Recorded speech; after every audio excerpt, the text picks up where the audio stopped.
Pasko sa gitnang silangan. Sa kabila ng init ng disyerto at layo sa Pilipinas, ang diwa ng Pasko ay buhay na buhay sa gitnang silangan. Dito mga OFW ang nagsisilbing ilaw ng tahanan. Nagsasama-sama sa mga bahay, simbahan at community halls upang ipagdiwang ang kapanganakan ni Jesus.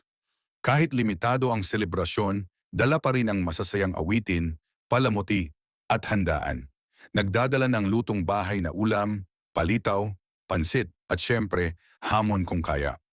Ang simbang gabi ay isinasagawa rin sa mga simbahan, minsan madaling araw, minsan gabi, depende sa patakaran ng bansa.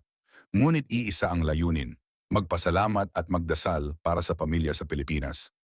Video calls at online handaan ang bagong normal.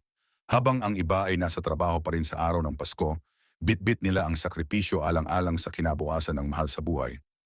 Sa gitnang silangan man o saan mang panig ng mundo, ang Pasko ay hindi nasusukat sa lugar, kundi sa pagmamahalan, pananampalataya at pag-asa.